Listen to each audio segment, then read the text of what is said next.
What's going on, everybody? And welcome to J Sports Seattle. In this video, I'm going to be doing a quick preview on the Cardinals game tomorrow. I'm just going to hop right into it. So, if you like the video, make sure to like, comment, subscribe, and share for more Seahawks and Seattle sports content. And without further ado, let's get on with the video. So, tomorrow, face the little bros again. I normally am not one to be picking fun of people and picking fun of teams, but we have won 8 straight games against these guys, and these guys are effectively little bro. So it's just how it is. Until they beat us, whether that is tomorrow or in the future, they're little bro. um, but we still can't take these guys lightly. I mean, Jacoby Brissett, we faced him last year, and we won on this by a thread. We won by hanging on by a thread heading into the fourth quarter in Foxborough when he was on the Patriots. Albeit the Patriots have a better team than they did last year, but still, uh, you still can't take him lightly. He is a mobile quarterback, and in the past we have struggled against mobile quarterbacks. Um, I mean, not against Murray though, but like Lamar Jackson, that in 2023 we got destroyed. And even Jaden Daniels, he was able to get out of a lot of sacks that normally would be sacked. That normally would be sacks. He was able to get out of a few of them. So obviously Brissett, he's 32, he's a little bit older. He could be on some sort of Geno Smith kind of sort of thing where he has a good few games as the league doesn't really know what to look for. But he's had a few games under his belt, and we faced Jacoby Brissett before. So I feel like Mike will know his tendencies and know what to do in game planning. Obviously, you want to get pressure on him, and that has worked. The past 4 weeks, we have faced quarterbacks. We've put a lot of pressure on them, and they've folded. So, I mean, Trevor Lawrence, he didn't do well in the pocket. He was uncomfortable. He didn't throw an interception, but he did not do well in the passing game because we kept pressuring him. Same with C.J. Stroud, did not do well in the passing game. And in the first Cardinals matchup, Kyler Murray was sacked 6 times. Yeah, so on the screen right here, he was sacked 6 times. So, and then facing Jaden Daniels, we sacked him 4 times and pressured him like 50% of the time. So, and keep in mind, we're doing all of this while only rushing 4, not blitzing. We have the second lowest blitz rate of any team in the entire league. I think only behind the Cincinnati Bengals, and their defense just sucks. So that's just Mike McDonald right there in effect. And we obviously he's going to keep doing what he's doing tomorrow. But defensively, obviously, like I said, get pressure on the quarterback, and you got to lock up your man. Mike's got to call a good game, which he has been. Um, Offensively, keep doing what we've been doing. Clint has also been calling great games, which I love, but also worries me because if he's calling games every week where he's putting up 30+ points every week, there's a chance that dude might get poached as a head coaching candidate. It's just based off this year, and that kind of leaves us wrung out to dry. Um, so I mean, we'll see what happens though. Um, I do think that this will be a close game. We always seem to have close games against the Cardinals. They're never blowouts, at least under at least the past few years, at least since like 2021 or 2020. Um, we have had close games, and even though we were showing dominance in those first 3 quarters in that first matchup earlier this season, we struggled to close out in the fourth quarter, which we have so far this year.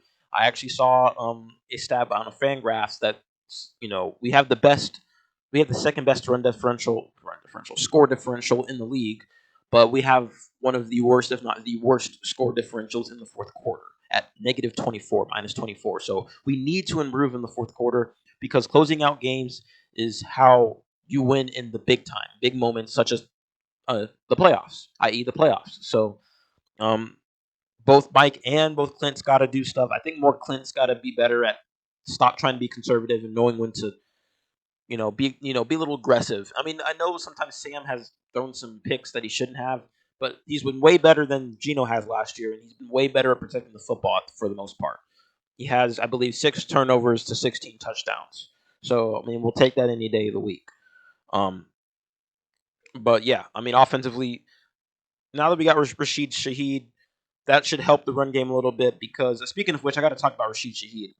That was a great trade, by the way, because this helps JSN a lot. I mean, if you seen a screenshot or a snapshot of JSN being covered by three guys in the end zone in the Commanders game, I think John Schneider saw that and was like, "Yo, we need to get this dude some help." And we went and got Rashid Shaheed from the Saints, who was under Clint Kubiak when he was offensive coordinator in New Orleans last year for the Saints. So he's reunited with his coach, his offensive coach back in New Orleans, which is great. He is a huge deep threat. He stretches the defense, which will just help JSN even more. JSN could start moving back to the slot a little bit, but I'm sure he'll still get outside looks. But I'm sure he can start utilizing the slot more, especially if Cooper Kupp is injured, and we may not. And it looks like we're not having Torrey Horton because he's got groin and shin injuries, so that's unfortunate. Cooper Kupp, he's questionable to play, so we'll see if he plays.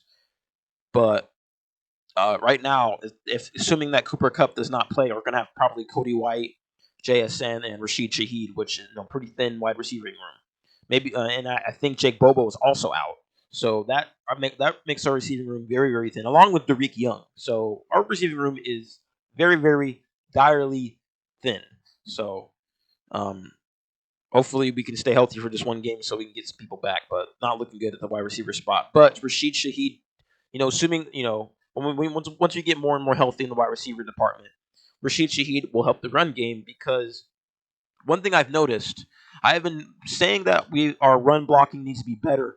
Excuse me, our run blocking needs to be better. But I've when I've gone and watched some of our highlights, I've noticed that everyone stacks the box against us. I searched up stats and it backs it up. I think other teams in the NFL stack the box against us the most of any team because they want to stop that run game and let Sam Darnold beat them, which hasn't worked out so far this year. So getting Rashid Shaheed will help stretch the defense a little bit and make them kind of second guess at stacking the box. Because like even against the Texans, there were times where we were running 12 and 13 personnel, but the Texans were still running nickel because uh, they were trying to cover JSN. That was what they were trying to do, cover JSN. But we still ran the ball, and we still ran the ball and we got a little bit more success off that. This just amplifies that, getting Rashid Shaheed. So that was a huge trade by John Schneider, and it's good for a fourth and a fifth rounder because we will extend him. And John Schneider did say that he's looking for somebody to contribute in the near future. And Rashid Shaheed said he wants to stay here. So it looks like there's mutual agreement there, and both of them wanting and both wanting to stay in Seattle, both having him stay in Seattle, I should say. Uh, so that is great to see. I mean, a fourth and a fifth rounder we will take. He was an All-Pro returner in 2023. Yeah, and he's also a returner. So like he's used for more than just deep threats. He is an elite returner. So we have that as well. Since Torrey Horton is hurt in the punting and Derek Young, both of which return punt and kickoff returns. I think Torrey Horton does punt returns and Derek Young does kickoff returns. They're both hurt, so he'll definitely help in both of those facets as well. So I think in this game we should start running the ball a little bit more, start testing that run game, see what happens. Uh, and obviously you want to be able to do well against a team that is also struggling with injuries. I mean, we are injured, but they are also injured as well. So obviously we are missing. Bobo is out. Haynes he's a healthy scratch at this point. We know he's not good. So even though he's out, he's a healthy scratch because I believe he's been activated off the IR. Job we're missing still. He has a concussion. That's massive. I think he'll be missing a full game. His first full game missed. So Derek Young is out, doubtful, which means another huge loss is we're not having Ernest Jones. So that's huge, and he's the quarterback of this defense. So I do not like us not having Ernest Jones. I mean, obviously we'll have Tyrese Knight and Drake Thomas, but if Tyrese Knight got demoted for Drake Thomas, I don't know how to feel about him lining up as the quarterback of our defense. But to be fair, he did have a good game against the Commanders last game, so maybe he's turning it around a little bit. Questionable.